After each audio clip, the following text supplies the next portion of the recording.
Hey, John. Hello, Eric. Welcome to Mostly Security.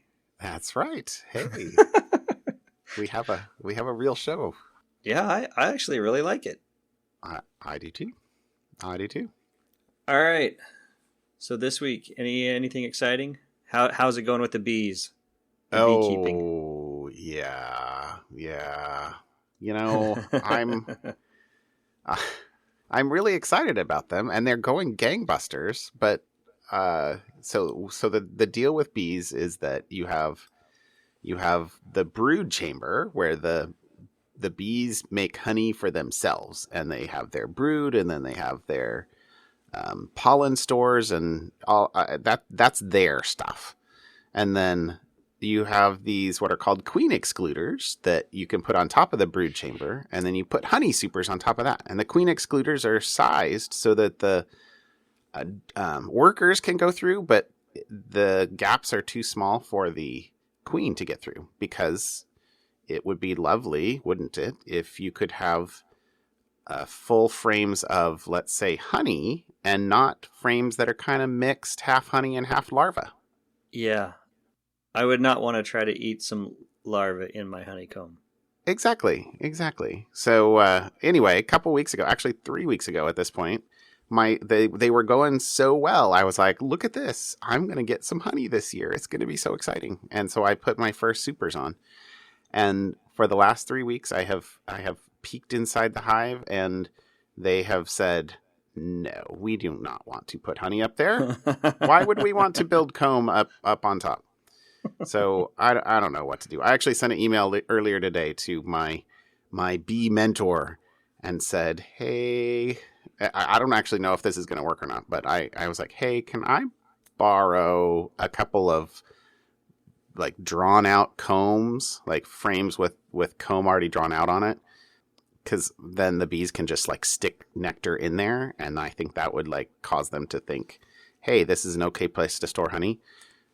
Whereas, sorry, maybe I should have been more clear. I don't have any wax up there in the super. There's just frames, so they have to go and build the honeycomb and everything else. And so far, they're stubbornly refusing to go up there. So no honey for you. No honey for me. I'm really sad. And this was the prime. These last 3 weeks, all the blackberries were blooming, and anyway, it's very disappointing. So we'll see. I mean, the bees are doing fine. They're just not doing what I want them to do. So I need to crack the bee whip on them and say, hey, get up there, make me some honey. Anyway, but other than that, I paid a lot of money for you. Make me some honey. I did. This is a very we're net negative in the honey hobby so far. Anyway, but sorry. Okay, that was a long intro. That's all right. Needless to say, bees are perfectly happy. John is not perfectly happy with the bees. They'll get you. Yeah. They'll eventually run out of space. Yeah, and then they'll fly away instead of going. I don't know. We'll see. That's my worry though. My worry is they're going to swarm away and not go up and make me honey. So we'll see. Anyway, how about you? What's new this week? So actually, we're a little late tonight, which is fine because I'm a baseball fan. You know, I'm not a big guy, so football was not my thing, and I'm not a tall guy, so basketball was not my thing, but I could play baseball, and I still even play on a rec league softball team on Monday nights. But Oregon State, so we're from Oregon here. Yep. They lost Game 1 of the College World Series last night, and tonight they were down 3-2 in the ninth inning, I think with 2 outs, and they came back to win it 5-3, and so the deciding game is tomorrow night. So it was an exciting evening for me, watching some College World Series baseball. That was a lot of fun. Wow. Okay, I'll have to remember. Maybe I'll go punch record on that if I can. Yeah. Tonight for tomorrow's game. Well, just like just about every sport, college versions of the sport are just a lot more fun to watch, I think. Yeah. So I I in general agree. And I think it has to do with the fact that they're just not quite as refined. There's a little more room for excitement, a little more room for that's one way to put it. I don't know, call it slop. I don't know. Yeah. It's a little bit. Anyways, I just enjoy it. That's a lot of fun. That's awesome. Anyway, so that's kind of what happened this week. Had some fun playing softball on my own, and then watching Oregon State. It'd be great to see if they finish it and win it all tomorrow. Wow. Yes. All right. Go Oregon. Yeah. I actually Oregon State's my alma mater, so I should really be watching them. Yeah. Yes. Shall we bump over to some follow up from last week then? Sounds good. What you got for me? So my follow up is I actually left myself this note immediately after we did the show because I realized what I said was not true. Liar, pants on fire. So last week I was talking about the YubiKeys, right? And using those for, the physical thing, Web second USB. factor, Web USB. And I said that they only worked in Chrome, which is not true. The reason they only work in Chrome for me is because I use a Mac, and I have Chrome and Safari, and those are the only browsers I have installed on the Mac. So for me, it was only Chrome was the one. I have to remember to use Chrome if I want to use the YubiKey. But for anyone else, also Firefox, Opera, Microsoft browsers, I think most browsers except Safari support the YubiKey. So my bad on that one. Okay. It's just Safari doesn't. But YubiKeys are great. I love them. Yeah, I still don't have one. I don't know. I guess maybe I should. Well, I keep hearing rumors they're going to bring them and implement them at the office at work. So. Oh, well, that'd be awesome. All right. Well, we'll see. Go Grant. Let's do it. Yeah. So I had one little bit of follow-up to, kind of follow-up to follow-up, I guess. But remember a few weeks ago we talked about the ability for, or not ability, but the fact that the phone providers were selling your real-time location data. And then last week we said, oh, hey, look at that. They've all sworn that they're not going to do it. And then this week a Supreme Court ruling came out that said, not that it was illegal for them to sell it, which I guess I wish that would have been cool too. But just that the government needs a warrant to leverage that location data. So if they want to use your phone location to pursue you in some criminal activity, they have to get a warrant to make that admissible in court. I assume that was what that means. That's what that means. So yeah, which okay, good. Well, good deal. What you got for me for a topic tonight?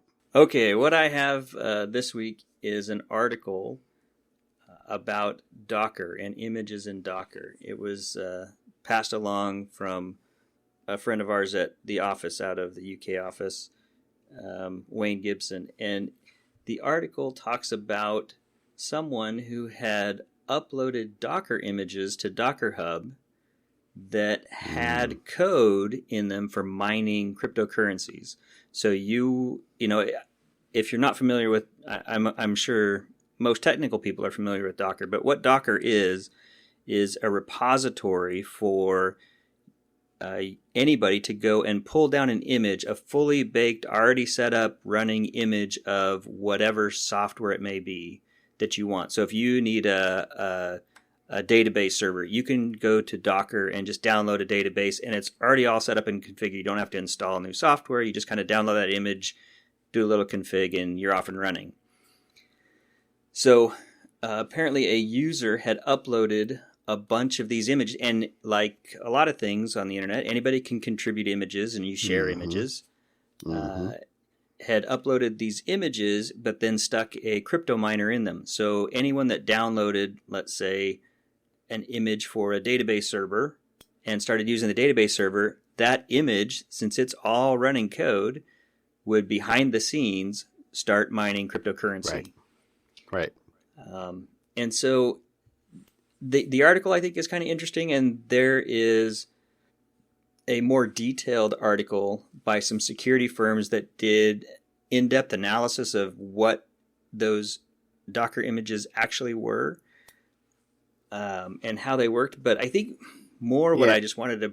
Oh, go ahead. Well, so the first interesting, or the maybe refinement there, is that these well, you're using the word images, and to most people the word image means a picture. Yeah. And in this case, an image isn't really a picture. It is a snapshot of what it takes to run an application. So it is, you can think of it as like a backup, I guess, of what's required to run an application. So you can run a container. Yeah, an already to go hard drive that you just plug into something and have it run. Right, and it has the services configured. Well, you might have to provide it a little bit of extra configuration, like you said, but so these Docker images weren't crypto mining specific, but they were, like you said, a MySQL server that said, "Hey, I'd really like to run this MySQL." MySQL is a database, so I could just do Docker run, MySQL, and boom, you've got the MySQL up and running. But if you used the wrong MySQL image, because there are certainly, in many cases, for various software, there are quote unquote official Docker images that are provided by the company that's doing it, but there's also images from Joe or Jill Schmo who just made an image and uploaded it to Docker Hub, right, and made it available. So yeah, that was what did it say, that those Docker images had been downloaded over 5 million times? Yeah, and apparently made whoever, the person who owned that wallet almost $90,000 in, it was a Monero digital currency. So basically they downloaded a Docker image that was supposed to run MySQL, and it probably did run MySQL, because I guess the it's cryptojacking of the quote unquote criminal interest is that you download and succeed in running it, because they want that container to run as long as possible, because alongside the MySQL service is I'm mining Monero for myself and sending it to my own wallet address service. Yeah. And it's just now taking cryptojacking and tricking more technical people into doing that. The cryptojacking we've talked about before, visiting certain websites, and now your browser's mining cryptocurrencies. This one is more technical. People who use Docker and Docker images are probably a little bit more technical, and this is just another way to steal CPU cycles from people. Yeah. How do you do something that gains value by somebody else spending money? Right. That's actually the thing that I like the most about this Sysdig post that was linked from the post that you had linked on there. This was cool. So they basically did a honeypot. They set up a Kubernetes cluster on AWS, just a single node, but they intentionally left the server port open to the world with presumably no authentication or default authentication. It doesn't really say that I could see here, but that meant that if somebody discovered, oh hey, somebody's listening on port 8080, boy, what is behind there? Oh, it's a Kubernetes thing, and which you could use with Shodan or something like that too. Mm-hmm. Somebody could then start running a container out on that cluster, and they're not paying the money for it, right? Right. So they're not paying the money for the EC2 instance, but whatever Monero gets captured would, obviously benefit them. So this was, at least that's the first part of this article that I thought was intriguing. So, there's honeypots have been used for a long time to discover, who's looking for things. I mean, you might remember Christian did something a couple of years ago where I think he put an IP out and it was hacked within 18 seconds. Do you remember that? Yeah, he dropped I do remember that. Was it a fresh install of Windows publicly open to the internet, and the honeypot of all honeypots or something like that? I remember that. Yep, boom. Doesn't take long for you to be discovered out there. And I have to be honest, I'll tell you a kind of personal story there too, similar to that. But back in the mid 90s, I think I was the first. I had to be one of the first people to have a cable modem in the city of Corvallis, down at OSU. I think this was even maybe at the end of my graduate school, or maybe just, early in my time working at Hewlett Packard down there.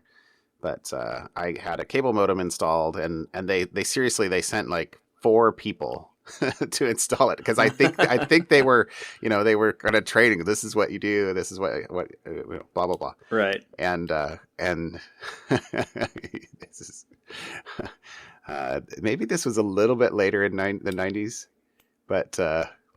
I don't know if I should stay, but so I was playing a game called EverQuest at the time, which so maybe this was 97. Anyway, I'd have to go back and remember. But the protocol for EverQuest wasn't that secure. So if you routed your traffic through a Linux box, and there was a open source software that you could get that would, when you went into a particular zone, would then show you all the rare critters in the zone. I have a long history of trying to make the most of the little amount of gaming time I've ever gotten. And so I basically put a Linux box out in front of my Windows box, but there was no firewalls at the time, and the firewalls weren't built into the cable modems or anything else. And that Linux box is, to the best of my knowledge to date, the first box that was ever first and only box of mine that was ever actively hacked. And I caught somebody in there running commands on my Linux box. Anyway, that was my first contact, John's, I guess you could say. Introduction to security. To security, you're right. Like, wait, who is doing this? Anyway, that was that. Anyway, take me back. I hadn't thought about that for a long time. Anyway, but honeypot out here for Kubernetes to. Yeah. Well, and I think really this spurs my other kind of my larger macro topic around this, though, is I think a lot of people, especially in the technical engineering development, we depend on a lot of things, whether it's GitHub repositories or Docker repositories, or, for example, NPM, the Node Package Manager. If you want to download something, we've talked in the past about, somebody deleted their package from the repo and broke half the internet. You don't know what's in some of those, How do you download all these dependencies and trust that they're all good? And, what is the security in place? So a lot of these packages now start signing their packages, things like that. So there's ways to do this, but, if you are an engineer, just kind of take a step back and look at all the different ways you're getting code and how well you trust the source of that information. Because I think most of us would look at Docker and Docker Hub and go, oh yeah, I'll just grab that Docker image. I think I might not be as careless looking for a database. I'd try to find the official one, but if there's one that has a bunch of downloads, if it's got already 100,000 downloads, it's probably good. Right. I think about the same thing with, I love the Microsoft's VS Code editor. Right. You can download all sorts of plugins for different languages or for whatever it is. And how do you know if it's good? Well, and they're all running code.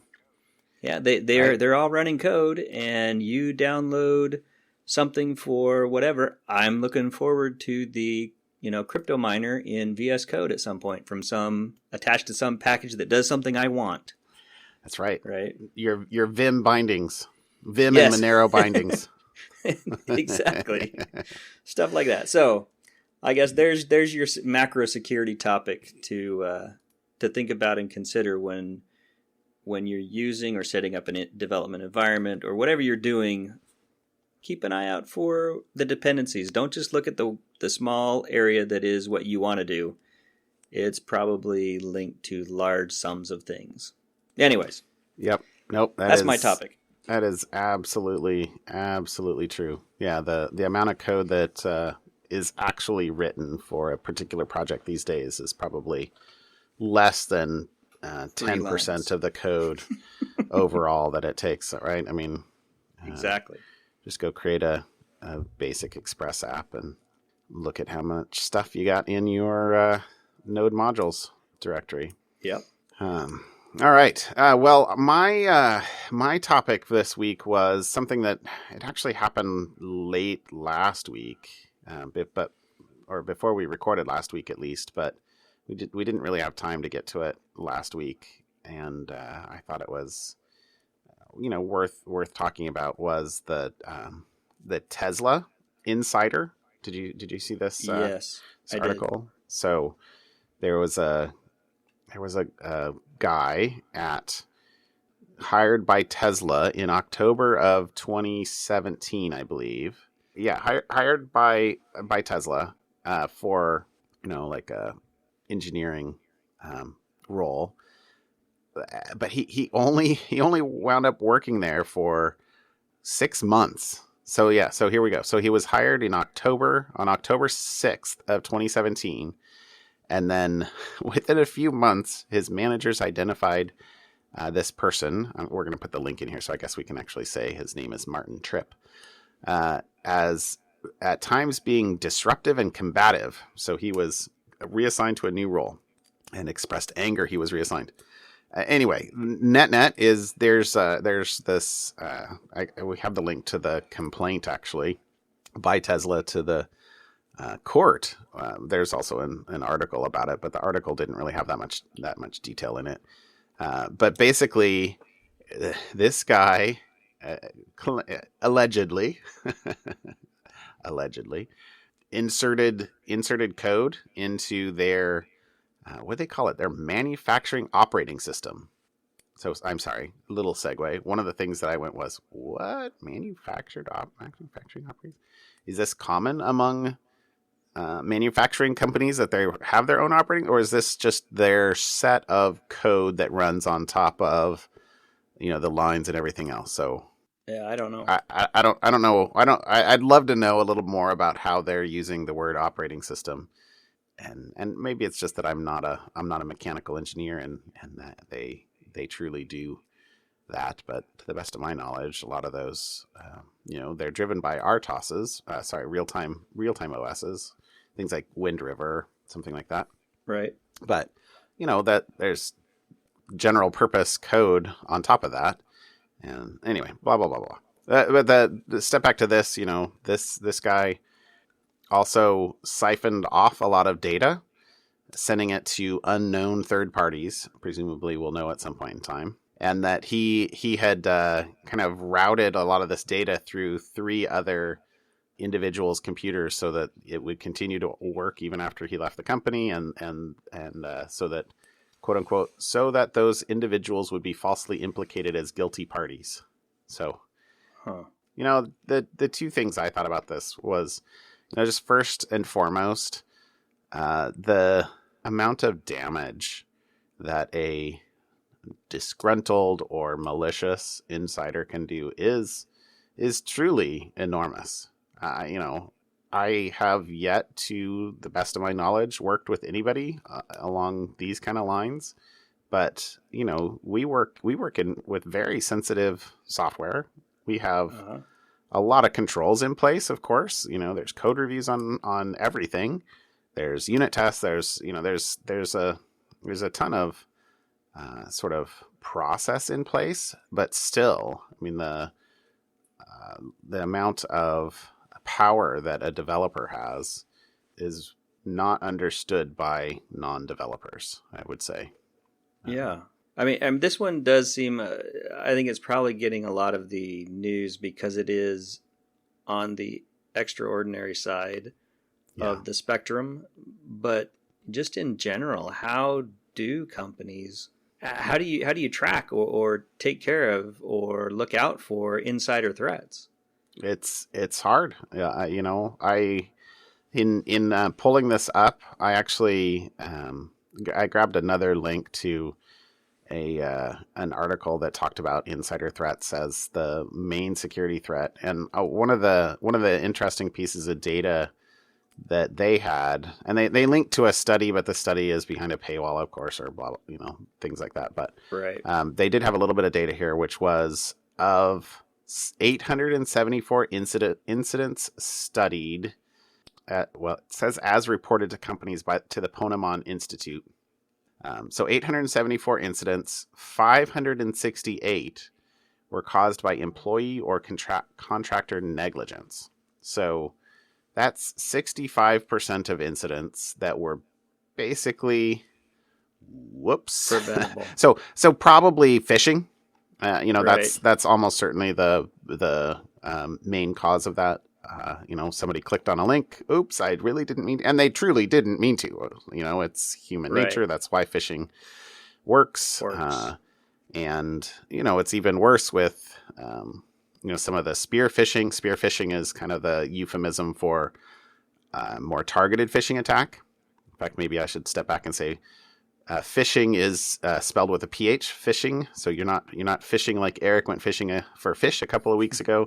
You're phishing for users, people inside the company, to click on a link that downloads a file that either is malicious, or, maybe it's malware, maybe you don't have enough security within your environment, or maybe it's grayware and install something on your computer that is not deemed malicious but undesirable. Sometimes those are called potentially unwanted programs, or pups. And anyway, so that's phishing. You try to get maybe broadcast email spam to people to see how many people would click on something.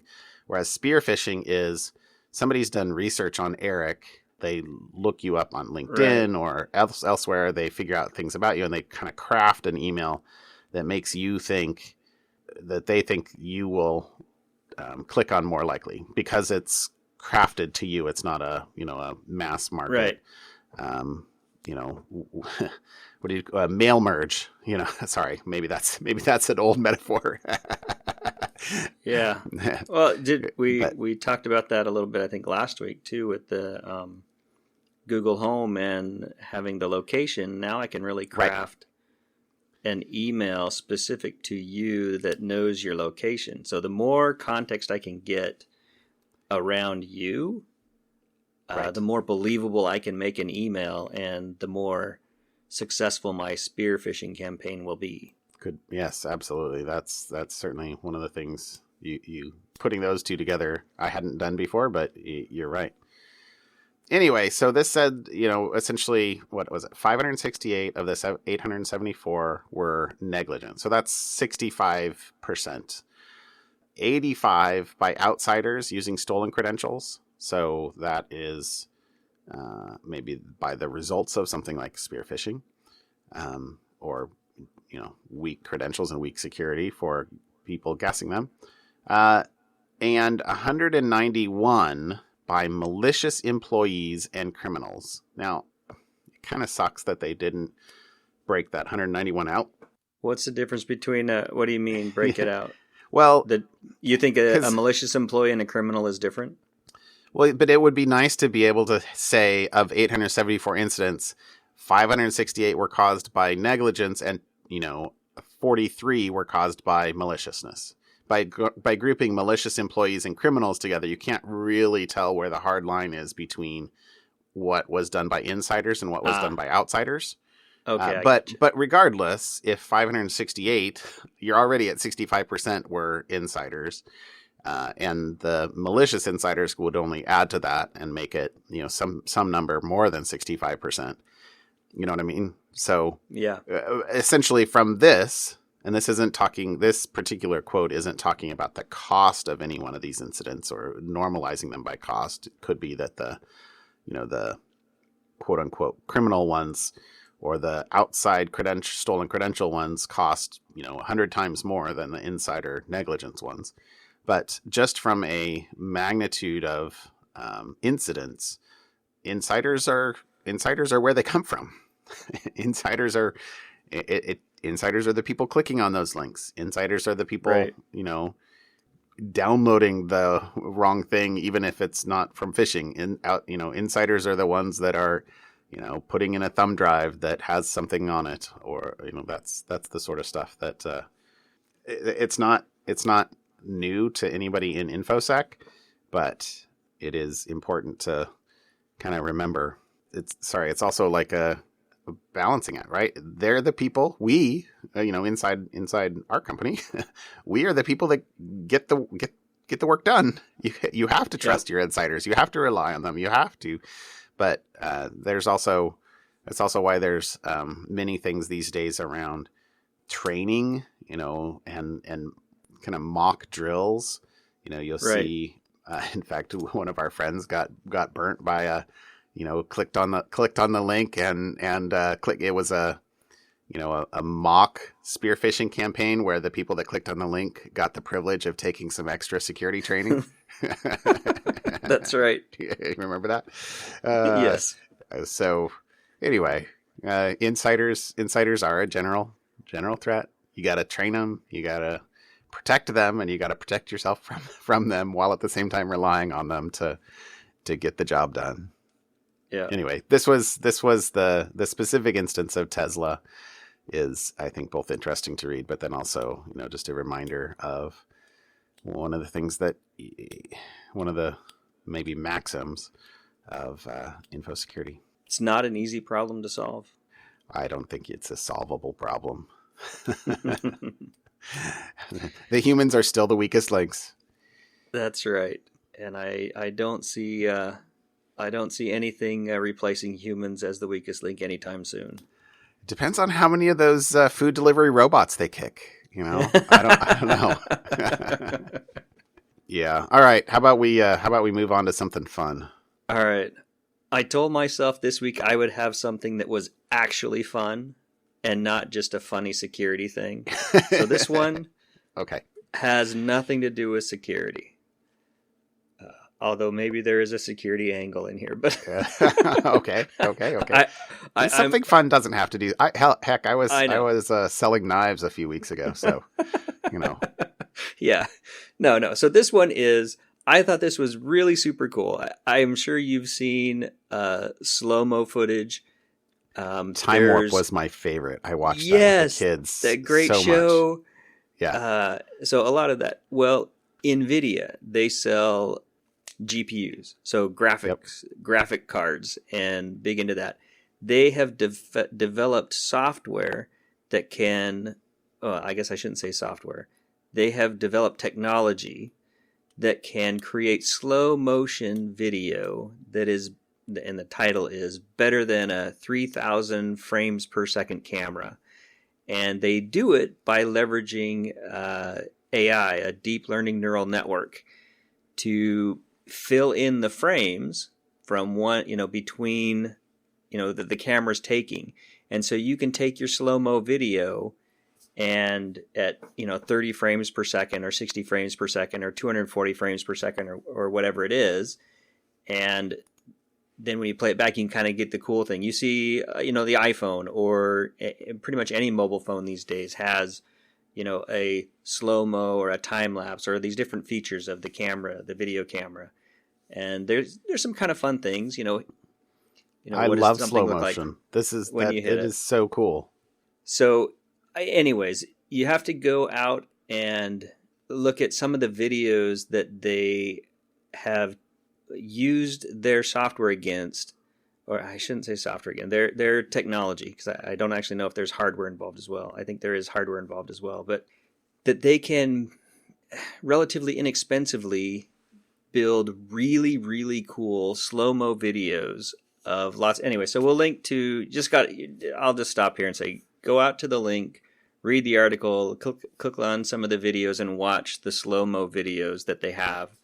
Really, really cool, and looks really high quality. Like it was done with a very expensive camera, and it wasn't. So, anyways, that's my something fun for today. You are hereby redeemed for the last 2 weeks because that is definitely fun. That is definitely fun. Awesome. Well, I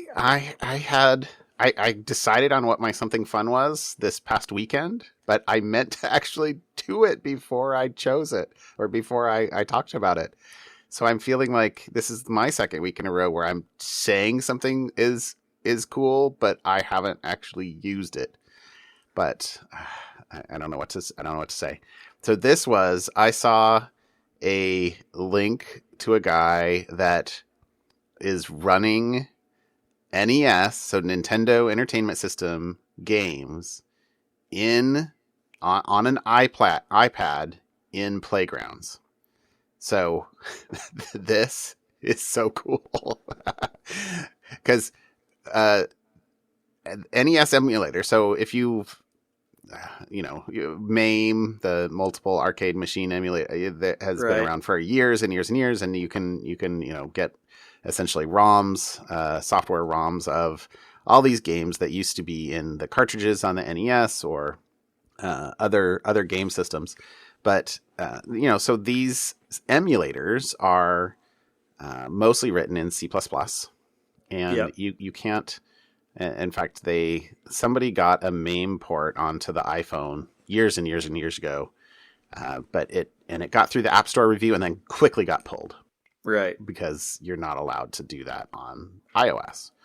But but 2 years ago, Apple released Swift Playgrounds, which is a teaching tool for how to build or how to learn how to code in Swift, but on an iPad. So it's very approachable for kids mostly. And they had the first iteration of that. They had a very simple-ish secret series of lessons that you could go through, and then you can build arbitrary things on that.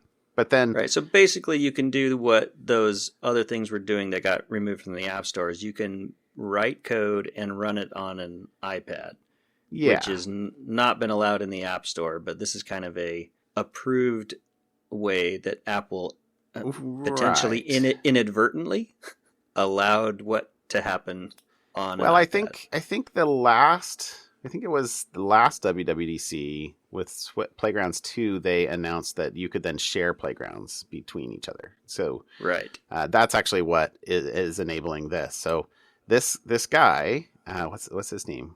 Riley Testit. Thank you. Testit.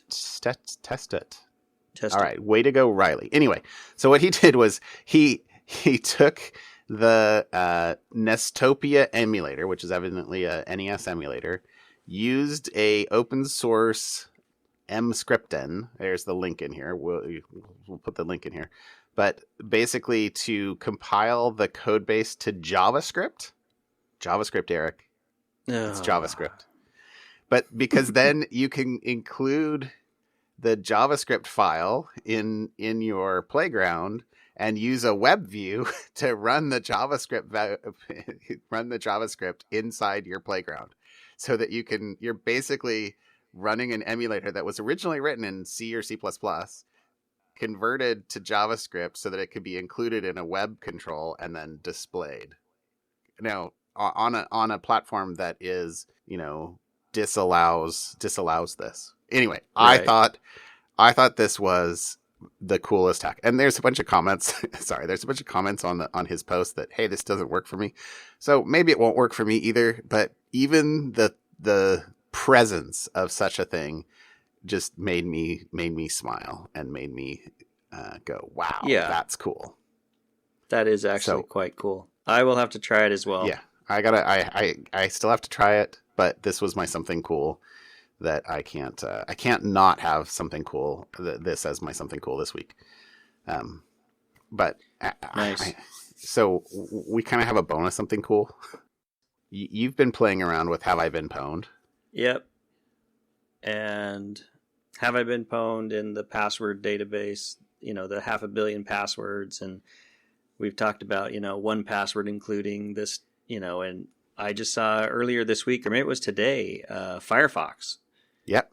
Is now including the password check for, your password reuse. Make sure you're creating yourself a nice and secure password. Yes, a password that hasn't already been exploited externally somehow. Yeah, exposed in a breach.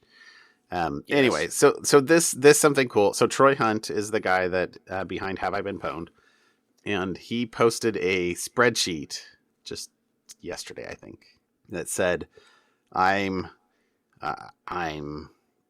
he's bleeding himself dry to provide this public service of Have I Been Pwned, because he's out of his own pocket. Out of his own pocket. He is serving 54 million searches a day. I think it was 54 million searches a day.